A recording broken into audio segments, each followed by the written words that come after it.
The alarm bells rang across Research Station Harmony 7 for the third time that week. Dr. Minji Kim looked up from her microscope where she had been studying alien plant samples. The purple flowers from the nearby moon always fascinated her. They seemed to glow with their own inner light. Another false alarm, she muttered to herself. The sensors had been acting strange ever since the solar storm hit their sector, but as she reached to turn off the warning sound, her assistant Jinho burst through the lab door. "Minji, this is not a drill," Jinho said, his face pale. "There are ships approaching, big ones, and they are not human." Minji felt her heart skip, a beat. First contact. After decades of searching the stars, humanity had finally found another intelligent species. Or maybe they had found humanity first. She followed Jinho to the main observation deck. Through the large windows, she could see them. Massive ships that looked like they were made of crystal and metal twisted together. They moved in perfect formation, their surfaces catching the light from the nearby star. Beautiful and terrifying at the same time. "How many?" she asked. 50 ships in the main fleet. Maybe more behind them, Captain Yuna Choi said as she joined them. The military commander of their small outpost looked worried. "They sent a message. It took our computers an hour to translate it." "What did they say?" "They want to talk. They call themselves the Velkari. They say they need our help." Minji stared at the alien fleet. Need help? That was not what most people expected from first contact. Movies and books always showed aliens as either trying to destroy humans or treat them like animals. But these aliens were asking for help. "Where do they want to meet?" Minji asked. "The main conference room. In 1 hour. They are sending one representative." The next hour passed like a dream. Minji changed into her best uniform and tried to calm her nerves. She was just a plant scientist. She studied flowers and trees from other worlds. But somehow she had been chosen to be part of the first meeting between humans and aliens. When the time came, she stood in the conference room with Captain Yuna and Director Sato, the head of their research station. The room felt too small and too big at the same time. They had no idea what to expect. The doors opened with a soft hiss. What walked through changed everything Minji thought she knew about life in the universe. The alien was tall, almost 3 meters high. Its body looked like it was made of living crystal. Not clear like glass, but more like a diamond that light could pass through. It had 4 arms and 2 legs, but they moved with a grace that seemed impossible. The most amazing thing was its skin. Colors moved across its surface like water. Blues and greens flowed down its arms. Reds and golds pulsed across its chest. "I am Kalen of the Velkari," the alien said. Its voice came from a device on its chest, translating its words into human language. "I speak for my people." Director Sato stepped forward. "Welcome to Harmony 7. I am Director Sato. We are honored to meet you." The colors on Kalen's skin shifted. The blues became deeper. The reds faded away. Minji watched, fascinated. It was like watching someone's emotions painted on their body. "My people are dying," Kalen said simply. "Our homeworld is lost. A sickness has taken it. We have traveled far to find help." "What kind of help?" Captain Yuna asked. Her hand stayed, near her weapon, but Minji could see she was trying to be respectful. "Our scientists say you have medicine that might save us, but first we must understand each other. My people do not think like yours.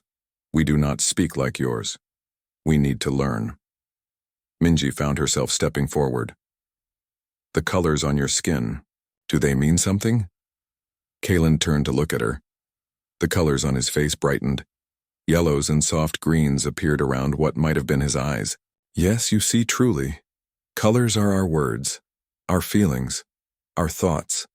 When I am sad, my skin shows blue. When I am happy, it shows gold. When I am angry, it shows red." "That is beautiful," Minji said without thinking. The alien went very still. All the colors on his skin faded except for a soft white glow. "Beautiful?" Kalen asked. "You think our way is beautiful?" "Yes.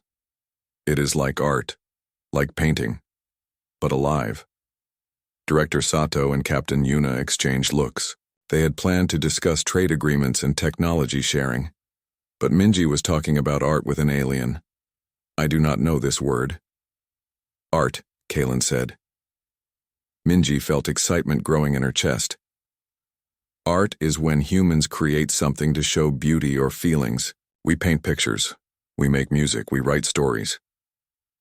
You create beauty that is not alive? Yes.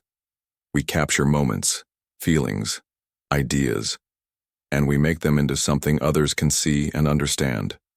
The colors on Kalen's skin began to move faster, bright yellows mixed with deep purples. It was like watching a sunset reflected in moving water. Show me, Kalen said. Director Sato started to object, but Minji was already moving. She left the conference room and returned with her art supplies from her personal quarters. She set up a small canvas on the table and opened her paints. I will paint what I see when I look at you, she said. She began with blues and greens, trying to capture the way colors flowed across the alien's skin. She added touches of gold and silver, trying to show how the light seemed to come from inside Kalen's body. The alien watched in complete silence. The other humans watched too, not sure what was happening. As Minji painted, she found herself lost in the work. She had painted many things before: landscapes, portraits, still life studies, but she had never tried to paint something that was constantly changing. It was like trying to paint music or capture the wind. When she finished, she turned the canvas around. Kalen stared at the painting for a long time. The colors on his skin moved in patterns Minji had never seen before. Slow waves of deep blue mixed with bright silver. It was the most beautiful thing she had ever seen. You have caught my light, Kalen said quietly. You have made it still, but it is still alive. How is this possible? That is what art does, Minji said. It takes a moment and makes it last forever. My people have never done this thing. We are the art. We do not make art. Would you like to learn? The question came out before Minji could stop herself. Director Sato looked shocked. Captain Yuna frowned, but Kalen's skin blazed with golden light. Yes, the alien said. I would like to learn this human magic called art. And in that moment, neither Minji nor Kalen knew that this simple request would change both their peoples forever. 3 days after first contact, Minji found herself in the strangest teaching situation of her life. She had set up a small art studio in one of the empty storage rooms on Harmony 7. Canvases, paints, and brushes covered a metal table. Across from her sat Kalen, his crystal body reflecting the room's lights in rainbow patterns. Hold the brush like this, Minji said, showing him how to grip it properly. Not too tight, let it move freely. Kalen's forearms made things interesting. He could hold multiple brushes at once, something that fascinated Minji. But right now, he was learning with just one brush, trying to paint simple shapes. Why do you start with circles? Kalen asked. His skin showed curious yellow patterns. Circles teach control. They look simple, but they are hard to make perfect. Once you can paint a good circle, you can paint anything. Kalen tried again. His first attempts had been shaky, but he was learning fast. Too fast, actually. His circles were becoming perfect in ways that seemed impossible. How do you do that?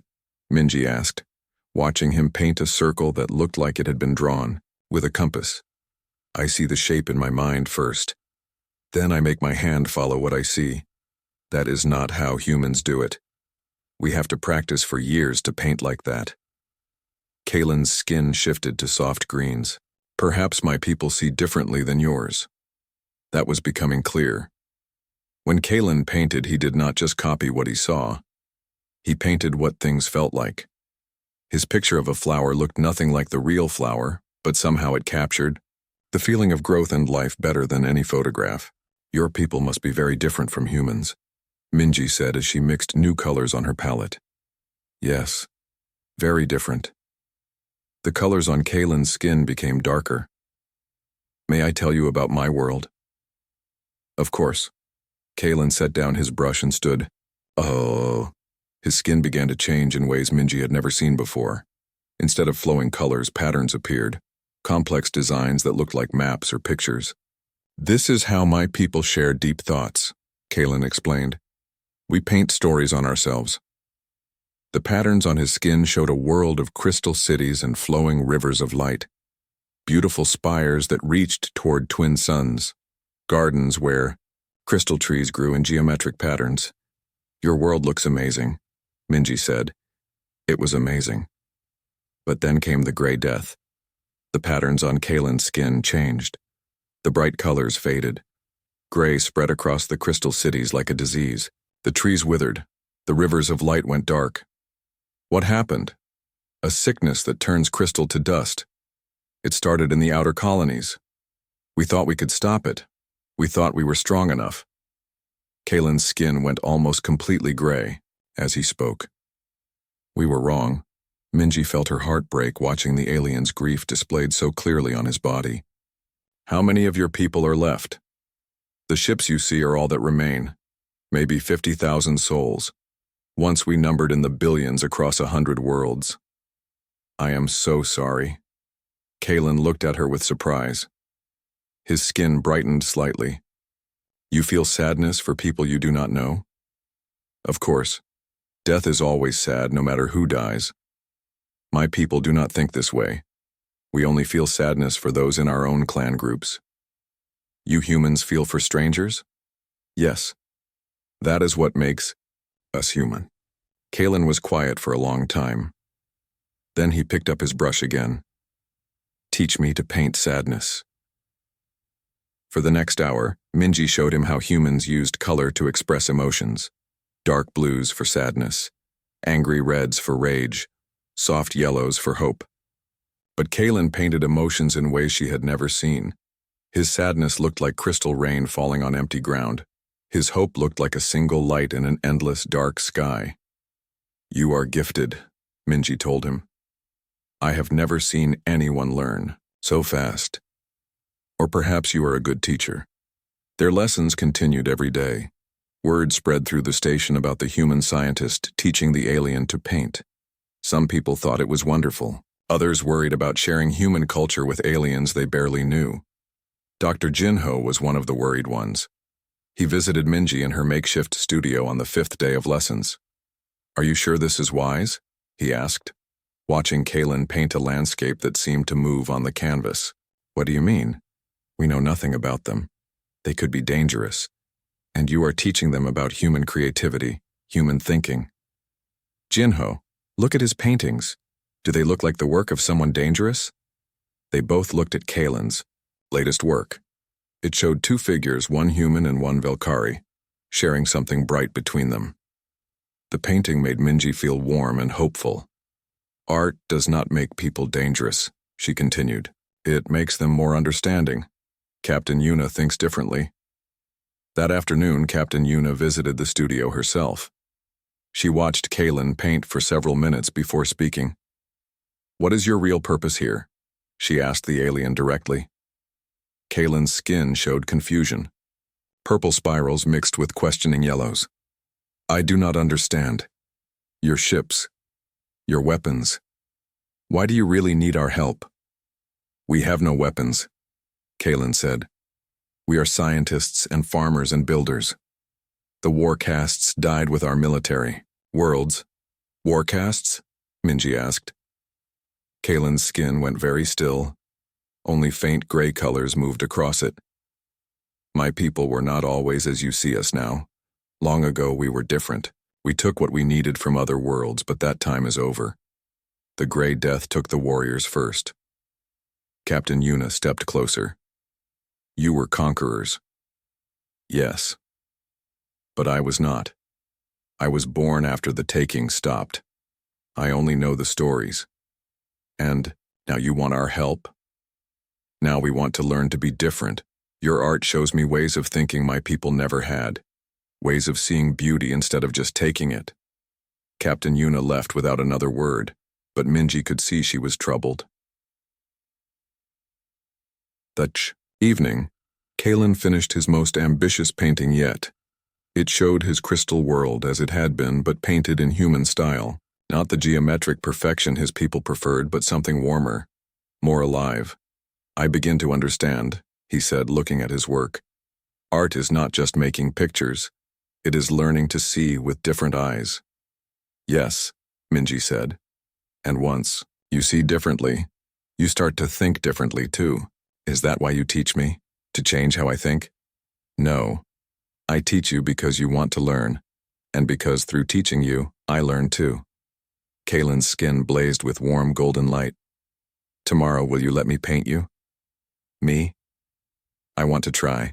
To see a human the way humans see themselves. Not as my people would see you, but as you truly are. Minji smiled.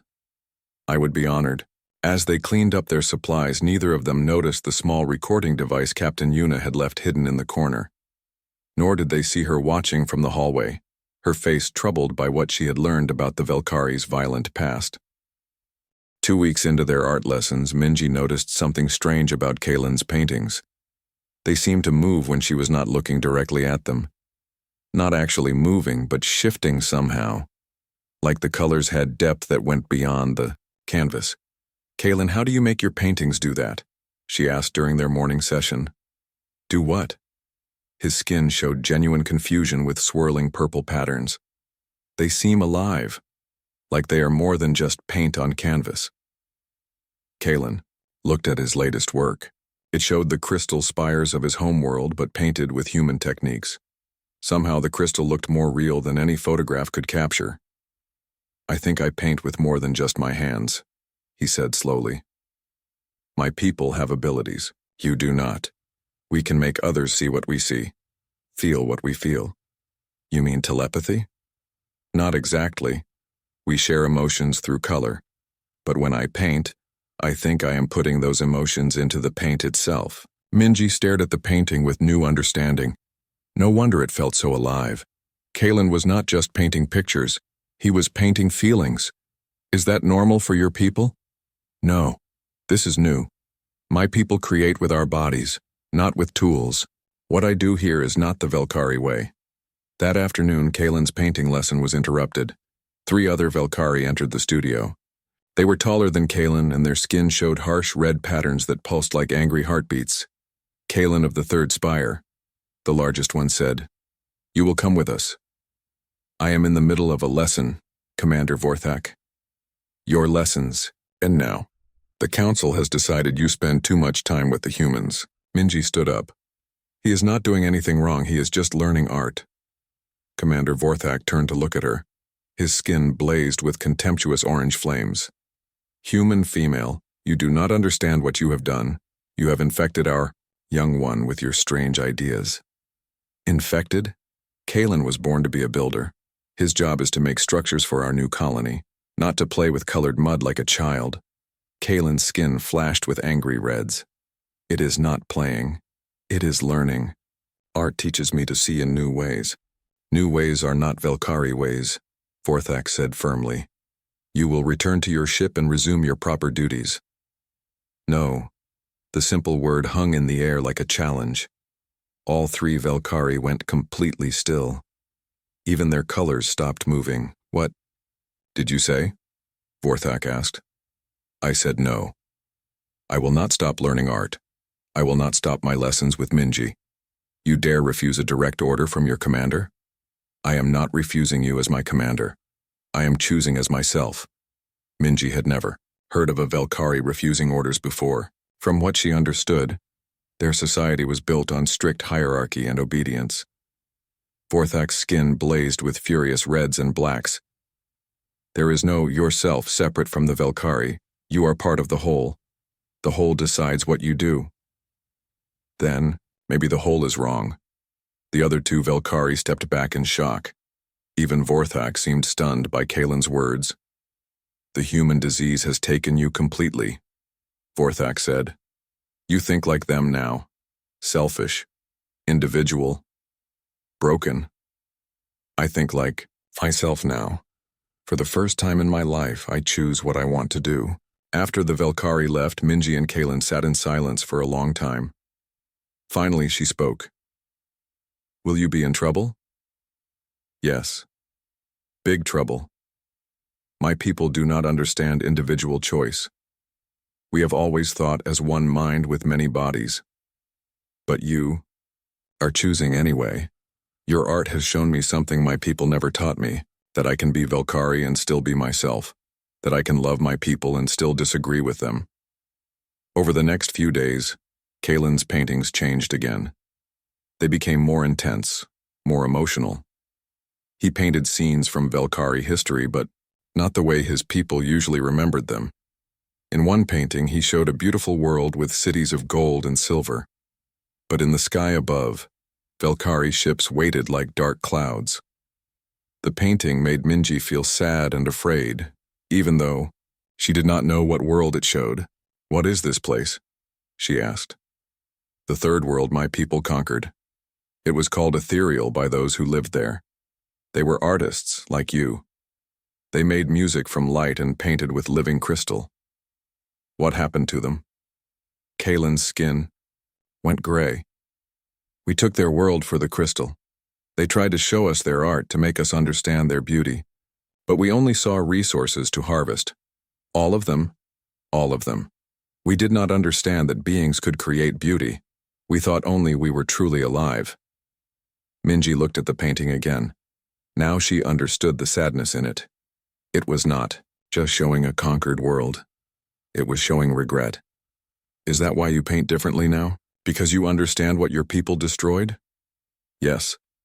And because I want to remember them correctly. My people tell stories of our great victories. But those were not victories. They were endings. Endings of songs and paintings and dreams we can never get back." That evening, Captain Yuna visited Minji in her quarters. "I need to know what you and the alien talked about today," she said. "Why?" "Our sensors picked up some kind of energy surge from your studio. Something we have never seen before." Minji thought about Kalen's emotional paintings. He is putting his feelings into his art. Literally. That could be dangerous. How? We do not know what those feelings might do to human minds, or what other abilities he might have that he has not told us about. Yuna, he is not dangerous. He is trying to heal from his people's past. His people conquered entire worlds, Minji. They wiped out civilizations. And now one of them is developing new abilities we do not understand. He is developing those abilities through art, through learning to see beauty instead of just taking it. Or he is learning to control human emotions the same way his people controlled their conquests. That night, Minji could not sleep. She kept thinking about Yuna's words. Was she being foolish to trust Kalen? Was she helping him become more dangerous instead of more peaceful? But then she remembered his paintings. The sadness when he showed her the destroyed worlds. The joy when he learned a new technique. The way his whole being lit up when he created something beautiful. No. Kalen was not learning to control anyone. He was learning to be free. The next morning, she found Kalen waiting in the studio with a new painting. This one was different from all the others. It showed two figures, one human and one Velkari, but they were not separate. They were connected by streams of color that flowed between them. "What is this?" she asked. "It is what I learned from you. That understanding flows both ways. You teach me to see with human eyes. I teach you to feel with Velkari hearts. Is that possible? Look at the painting and tell me what you feel." Minji looked at the strange, beautiful image, and for just a moment she felt something impossible. She felt the colors as if they were alive. She felt the joy of creation as if it were her own. "How did you do that?" "I do not know. But I think this is what art is supposed to do. Make us feel connected to each other." Outside the studio, neither of them noticed Commander Vorthak watching through the small window. His skin blazed with angry reds as he saw the human female looking at Kalen's painting with wonder. The infection was spreading, and it had to be stopped. The studio was empty when Minji arrived for their morning lesson. She waited for an hour, but Kalen did not come. His absence filled the room with a silence that felt wrong. For 3 weeks, he had never missed a lesson. She was about to leave, when Jinho ran into the room out of breath. "Minji, you need to see this," he said, holding up a tablet. "The Velkari ships are doing something strange." On the screen she could see the alien fleet.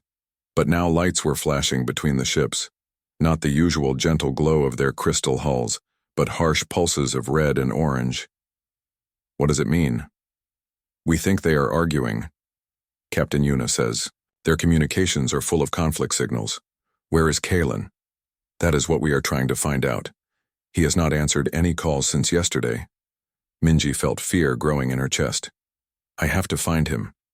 The captain says no human can board their ships. It is too dangerous right now. But Minji was already moving. She grabbed her art supplies and headed for the docking bay. If Kalen was in trouble because of their lessons, she had to help him. Captain Una tried to stop her at the airlock. You cannot go over there. We do not know what is happening. I know what is happening. They are punishing him for learning to think for himself. That is not our problem. It is my problem. I am his teacher. Before Una could stop her, Minji activated the airlock sequence. The captain could have overridden it, but she did not. Maybe she understood that some things were more important than safety. The Velkari ship was unlike anything Minji had ever seen. The walls were made of living crystal that pulsed with soft light. Corridors branched in directions that seemed to follow some pattern she could not understand. But she did not need to understand. She just needed to find Kalen.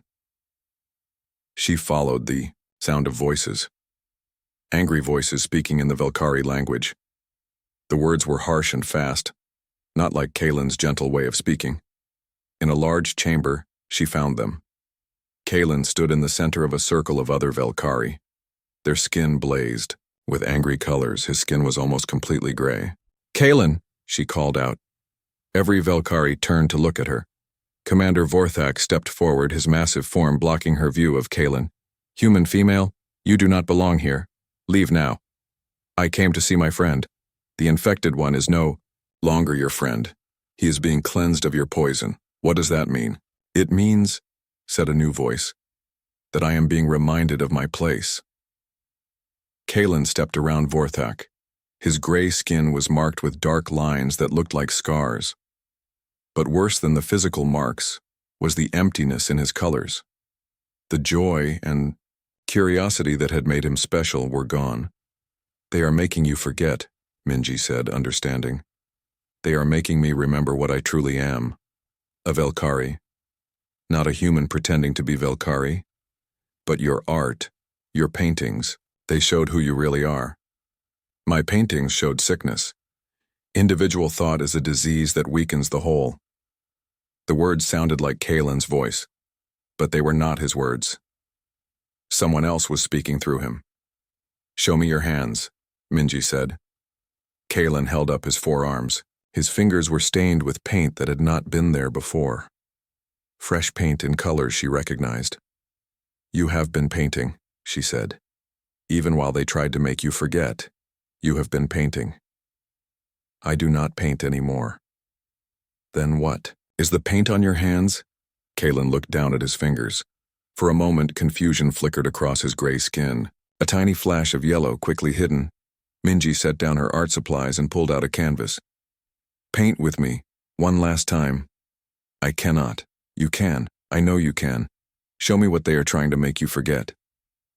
Vorthak moved to stop her, but something unexpected happened. Other Velkari entered the chamber, younger ones with brighter colors on their skin. They formed a circle around Minji and Kalen. What is this? Vorthak demanded. We want to see, one of the young Velkari said. We want to understand what Kalen learned. There is nothing to understand. The human infection must be cleansed. Then let us see the infection, another young Velkari said. Let us see what it truly looks like. Minji understood. They had been told that art was a disease, but they had never seen it for themselves. They were curious. Kalen, she said softly, show them what you have learned. Kalen's skin flickered. Gray fought with faint traces of color. I cannot remember. Then let me help you remember. Minji began to paint. Not a picture, but colors. The same colors she had seen in Kalen's skin during their first lesson. Blues and greens and golds flowing, together like water. As she painted, she spoke. Remember the first time you held a brush. Remember how it felt to create something that had never existed before. Remember the joy of making beauty instead of just taking it. Kalen's skin began to change. Tiny flickers of color appeared in the gray. His hands moved without him seeming to control them. He picked up a brush. Remember the worlds your people conquered. Minji continued, not as victories but as endings. Remember the art that was lost, the songs that were silenced, the beauty that was destroyed. Kalen began to paint. His movements were slow at first, but they grew stronger. Colors flowed from his brush in patterns that made the watching Valkyrie gasp. He was not just painting a picture, he was painting memory itself. On the canvas, worlds appeared. Beautiful worlds full of life and art and music. Then the worlds darkened as Valkyrie ships arrived. But this time, the story did not end with conquest. This time the Valkyrie stopped. They listened to the alien songs. They learned from the alien art. They chose to create instead of destroy. This is what could have been, Kalen said, his voice growing stronger. This is what we could still become. The painting began to glow, not with regular light but with something deeper. The young Valkyrie moved closer, drawn by the beauty of it. Do you see? Kalen asked them. Do you understand? We do not have to be what we were. We can choose to be something new. One by one, the young Valkyrie began to change. Their skin brightened. Colors appeared that had been hidden for years. They were choosing to see with new eyes. Commander Vorthak watched in horror as his people changed before him. Stop this, he commanded. Stop this infection now. But it was too late. The art had done its work. The young Valkyrie had seen a different way to be themselves. They had seen the possibility of choice. You have doomed us all, Vorthak said to Minji. No, she replied. We have given you a chance to save yourselves. As alarms began to sound throughout the ship, Minji realized that the real battle was just beginning. The Valkyrie were splitting into two groups. Those who wanted to remain as they were, and those who wanted to become something new. And at the center of it all was a simple human truth that Kalen had learned through art. The truth that every being had the right to choose who they wanted to be. The Valkyrie fleet was breaking apart. From the observation deck of Harmony 7, Minji could see ships pulling away from each other. Some stayed with the main group under Commander Vorthak. Others moved toward the empty space near the station. The bright colors flashing between the ships looked like an argument written in light. 15 ships have left the main fleet, Captain Yuna reported. They are requesting permission to dock with us. The young ones, Minji said. The ones who saw Kalen's painting. This is not good, Director Sato said, pacing nervously. We are caught in the middle of an alien civil war. 3 days had passed since Minji's visit to the Valkyrie ship. 3 days since Kalen's art had awakened something in his people that could not be put back to sleep. The young Valkyrie who had seen his painting were now refusing to follow the old ways. Ma'am, the communications officer called out. We are getting a message from Commander Vorthak. Put it on screen. Vorthak's massive form appeared on the main display. His skin blazed with angry reds and blacks. Behind him, dozens of other Valkyrie stood in rigid formation. Humans of Harmony 7, he said. You have poisoned our young with your disease of individual thought. We demand you return them to us for proper cleansing. We have not taken anyone, Director Sato replied. Your people chose to leave your ships. Choice is the infection. There is no choice in the collective will. There is only obedience to the greater good. And who decides what the greater good is? Minji stepped forward. You? I speak for the true Valkyrie way. The way that built an empire across the stars. The way that destroyed entire civilizations. The way that led to your world's death. Vorthak's colors flared brighter. The gray death was punishment for weakness, for allowing infected thoughts to spread among our people. We will not make that mistake again. What are you saying? We will cleanse the infection at its source. Starting with you, human teacher. The screen went dark. Alarms began to sound throughout the station. "The main Velkari fleet is powering weapons," the tactical officer reported. "They are targeting us." Captain Yuna moved to the command console. "All personnel to emergency stations. Prepare for evacuation." "Wait," Minji said. "Let me talk to Kaylin first." She ran to the docking bay where the rebel Velkari ships had attached to the station. Kaylin was waiting for her in the first airlock, his skin bright with worried yellows and protective blues. "Minji, you must leave this place. Vorthak will destroy everything to stop what we have started." "Where can we go?" "My people and I will take our ships far from here, but you must stay. This is your home." "No." The word came out stronger than Minji expected. "We stay together. All of us. You do not understand. Vorthak has 35 ships with weapons that can crack planets. We have 15 ships with no weapons at all. We cannot fight him. Then we do not fight.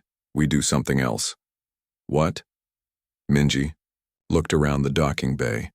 Young Velkari were helping human technicians prepare their ships for departure, working together despite never having met before, sharing tools and knowledge across the barrier of species.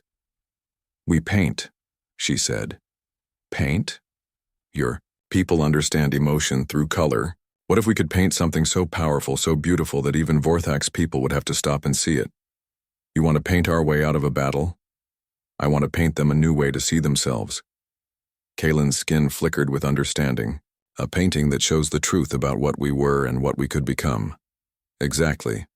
But it has to be bigger than anything you have painted before.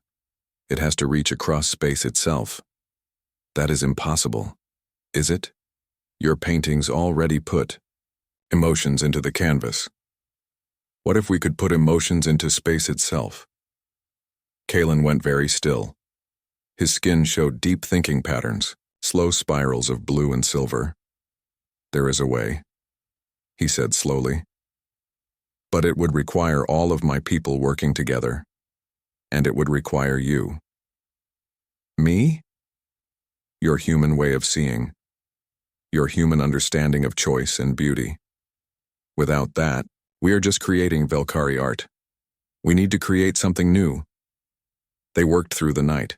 Every Velkari who had left the main fleet participated. Even some humans from the station helped, though they did not fully understand what they were doing. The painting was not made on canvas. It was made in space itself, using the ships as brushes and their crystal hulls as paint. The Velkari ships moved in careful patterns, their hulls glowing with different colors. From a distance, it looked like a dance. But from Vorthak's position, it looked like something else entirely. The painting told the story of the Velkari people, but not the way they usually told it. It showed their empire at its height, but it also showed the cost. Worlds that had once been green and alive turned gray and dead. Civilizations that had created beauty, silenced forever. Then the painting changed. It showed a different path. Velkari ships arriving at new worlds not to conquer but to learn, taking nothing but offering everything, using their technology to heal instead of harm. And at the center of it all was the image of two figures. One human, one Velkari, teaching each other, learning from each other, creating something beautiful together. The painting was so large that it could be seen from every ship in both fleets, and it was more than just light. The emotional power that Kaylin had learned to put into his art now filled the space between the stars. For the first time in their history, the Velkari felt what their victims had felt. The terror of seeing their ships arrive, the sadness of losing everything they had built, the despair of watching their worlds die. But they also felt something else, the possibility of forgiveness, the chance to build instead of destroy, the joy of creating beauty instead of taking it. One by one, ships began to leave Vorthak's fleet. Their crews had seen the painting and chosen a different way. In the end, only Vorthak's command ship remained. He sent one final message. "You have won this battle, human teacher, but you have doomed the galaxy to chaos. Without strong leadership, without unity, my people will scatter and die." "Maybe," Minji replied. "Or maybe they will learn to live." The Last ship jumped to hyperspace, leaving only the rebels behind. Kaylin found Minji on the observation deck, watching the empty space where the Velkari fleet had been. "What happens now?" she asked. "Now we learn to be something new. We build a colony here near your station. We teach other beings about art and choice, and the beauty of being different. And if other Velkari fleets come, then we will paint them." "A new story too," Minji smiled. "I think I would like that." 6 months later, the first interspecies art colony opened on the moon of Harmony 7. Humans and Velkari worked together, creating beauty that neither species could have imagined alone. In the main gallery, a special painting hung in the place of honor. It showed a human woman teaching an alien to hold a brush, simple and small compared to the great painting in space. But it was the painting that had started everything. The painting that had taught an entire species to choose love over conquest, creation over destruction. The painting that had changed the galaxy, one brushstroke at a time.